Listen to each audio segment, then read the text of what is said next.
നമസ്കാരം. നിർമ്മല സീതാരാമൻ മൂന്നാം നരേന്ദ്രമോദി സർക്കാരിന്റെ രണ്ടാം ബഡ്ജറ്റ് അവതരിപ്പിക്കാൻ ഒരുങ്ങുകയാണ്. ബഡ്ജറ്റ് അവതരിപ്പിക്കാൻ ദിവസങ്ങൾ മാത്രം ശേഷിക്കെ എന്തൊക്കെ പ്രഖ്യാപനങ്ങൾ ഉണ്ടാകും എന്നത് എല്ലാവരിലും ആകാംക്ഷ ജനിപ്പിക്കുന്നുണ്ട്. എന്നാൽ ബഡ്ജറ്റ് പ്രഖ്യാപനത്തിൽ ഏറെ പ്രതീക്ഷയും ആകാംക്ഷയും വെക്കുന്നത് സ്വർണത്തിന്റെ കാര്യത്തിലാണ്. മലയാളികളുടെ ഏറ്റവും വലിയ വീക്ക്നെസ്സാണ് പൊന്ന്. വിവാഹത്തിൽ പൊന്നിന്റെ കാര്യത്തിൽ ഒരു കുറവും വരുത്താറില്ല. എന്നാൽ ഒരു സാധാരണക്കാരനെ സംബന്ധിച്ചിടത്തോളം കുതിച്ചുയരുന്ന പൊന്നിന്റെ വില താങ്ങാവുന്നതിനും അപ്പുറമാണ്. എന്തായാലും ബഡ്ജറ്റിൽ കണ്ണുവച്ചിരിക്കുന്ന എല്ലാവരും അറിയാൻ കാത്തിരിക്കുന്ന കാര്യമാണ് സ്വർണത്തിന്റെ ഇറക്കുമതി തീരുവ വർദ്ധിപ്പിക്കുമോ എന്ന കാര്യം. കഴിഞ്ഞ ബഡ്ജറ്റിൽ എടുത്ത തീരുമാനം കേന്ദ്ര സർക്കാർ ഇത്തവണ തിരുത്തിയേക്കാനാണ് സാധ്യത.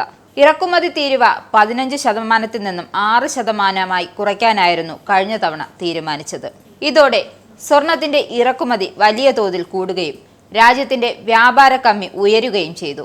ഈ സാഹചര്യത്തിലാണ് വരാനിരിക്കുന്ന ബഡ്ജറ്റിൽ സ്വർണത്തിന്റെ ഇറക്കുമതി തീരുവ കൂട്ടുന്നതിന് കേന്ദ്രം ആലോചിക്കുന്നത്. സ്വർണത്തിന്റെ ഇറക്കുമതി തീരുവ വർദ്ധിപ്പിക്കാൻ സർക്കാർ തീരുമാനിക്കുകയാണെങ്കിൽ വില വലിയ തോതിൽ വർദ്ധിക്കും. ഇന്ത്യയുടെ സ്വർണവിലയെ പ്രധാനമായും സ്വാധീനിക്കുന്നത് അതിന്റെ ഉയർന്ന ഡിമാൻഡാണ്.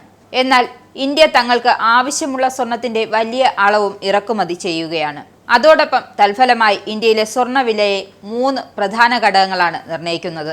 ഡോളറിലെ ആഗോള സ്വർണ്ണവില, സർക്കാർ ചുമത്തുന്ന കസ്റ്റംസ് തീരുവ, ജ്വല്ലറികൾ, മറ്റ് ഇടനിലക്കാരും ചേർക്കുന്ന ലാഭം എന്നിവയാണ് ആ 3 ഘടകങ്ങൾ. 2024 ജൂലൈയിൽ അവതരിപ്പിച്ച ബഡ്ജറ്റിൽ സർക്കാർ സ്വർണത്തിന്റെ മൊത്തം കസ്റ്റംസ് തീരുവ 15% നിന്നും 6% കുറച്ചു.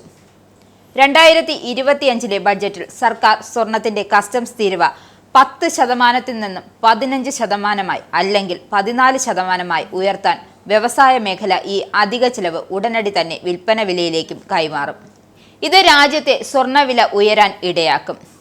തീരുവയോടൊപ്പം തന്നെ അന്താരാഷ്ട്ര വിപണിയിലെ വിലയുമായി സ്വർണ്ണവിലയെ പ്രധാനമായും നയിക്കുന്നത്.